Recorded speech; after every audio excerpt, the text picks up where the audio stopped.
Bonjour à tous et bienvenue dans ce deuxième épisode de la série Découvrir le rugby. Ce deuxième épisode va être plus court que le premier, mais j'espère que vous en apprendrez tout autant. Nous allons cette fois aborder les aspects de durée de jeu, de points et de cartons. Un match de rugby à 15 se déroule en demi-temps de 40 minutes chacune. Lorsque le temps est écoulé, l'arbitre ne siffle la fin du match ou de la mi-temps que lorsqu'une faute est produite ou lorsque le ballon est sorti du terrain. C'est pour cela que vous voyez souvent l'équipe qui mène balancer le ballon n'importe comment en dehors du terrain quand la sirène de la fin d'un match ou d'une mi-temps retentit sur le terrain. À titre de comparaison, le football se déroule en demi-temps de 45 minutes. À la différence du rugby, le chronomètre n'est pas arrêté au cours du match et un temps additionnel estimé par l'arbitre est ajouté après la durée réglementaire. En basketball, le match se déroule en 4 quarts-temps de 10 minutes, sauf dans le championnat professionnel américain ou NBA, où les quarts-temps durent 12 minutes. Le chronomètre est arrêté à chaque arrêt de jeu. Au handball, le match se déroule en demi-temps de 30 minutes. Le chronomètre est arrêté à chaque arrêt de jeu, suite à une faute ou à chaque temps mort demandé par l'entraîneur. Au hockey sur glace, le match se déroule en 3 tiers-temps de 20 minutes. Comme au basket, le chronomètre est arrêté à chaque arrêt de jeu. Enfin, au rugby à 7, les demi-temps ne durent que 7 ou 10 minutes, du fait de l'intensité des matchs et de la taille du terrain de rugby. En effet, 7 joueurs doivent couvrir le même terrain qu'au rugby à 15.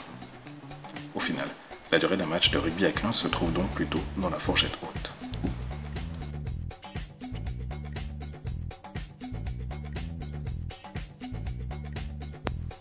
Au rugby à 15, il existe plusieurs manières de marquer des points. On dit aussi scorer. Si un joueur réussit à aplatir le ballon dans l'embut adverse, il a marqué un essai. Cela rapporte 5 points. L'arbitre peut également accorder un essai pénalité si lors d'une mêlée proche de la ligne d'embut, il juge que l'équipe qui défend a fait trop de fautes répétées en mêlée. Lorsque l'essai est marqué, l'équipe peut ajouter 2 points de plus si le buteur réussit à placer le ballon entre les poteaux et au-dessus de la barre horizontale. On appelle cela une transformation. Elle est tapée à la perpendiculaire de la ligne d'embut à l'endroit où elle est laissée et un peu en deçà de la ligne des 22. Lorsque l'équipe se met à la faute, l'arbitre peut signaler une pénalité. L'équipe qui en bénéficie peut choisir de taper au pied vers les poteaux en H pour marquer 3 points. L'endroit où l'on tape la pénalité a lieu exactement à l'endroit de la faute. La pénalité est bien sûr très compliquée à marquer si le joueur est excentré ou très loin des poteaux adverses. Enfin, un joueur peut décider dans le jeu de taper directement au pied vers les poteaux en H pour marquer 3 points. Cela s'appelle un drop. Par contre, il faut absolument que le ballon ait touché le sol avant que le joueur ne le frappe au pied. Le drop doit être réalisé dans une position plutôt confortable, sous peine de redonner un ballon de relance à l'adversaire. En voyant tous ces points, vous remarquez alors qu'il est impossible de voir des scores du type 2-1 ou 4-2 dans un match de rugby. Les cartons maintenant. Seul l'arbitre central peut donner un carton au joueur. Il est assisté de 2 juges de touche, qui sont aussi présents près des poteaux en H pour signaler si la transformation ou la pénalité est bien passée entre les poteaux et au-dessus de la barre horizontale. L'arbitre central est également assisté d'un arbitre vidéo qui, sur certaines phases de jeu, peut aider à prendre une décision, un essai marqué ou non, par exemple. Si l'arbitre sort un carton jaune, le joueur est exclu temporairement du terrain pendant 10 minutes. Son équipe joue alors à 14 contre 15. Il pourra revenir sur le terrain au bout des 10 minutes et lors d'un arrêt de jeu.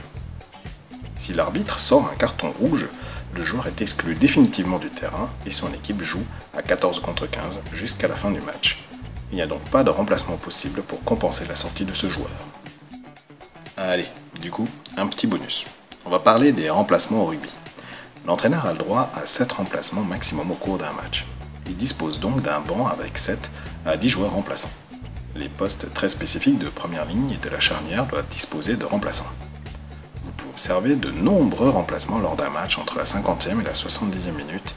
En effet, c'est la période pendant laquelle les joueurs frais peuvent ainsi faire basculer un match. Et voilà, c'est la fin de ce second épisode. Nous parlerons la prochaine fois du coup d'envoi, de la notion de renvoi au pied et de la touche. Retrouvez-moi sur la page Facebook Léo qui hurle le vent pour plus d'informations et faire part de vos remarques constructives. En attendant, restons solidaires. Au rugby,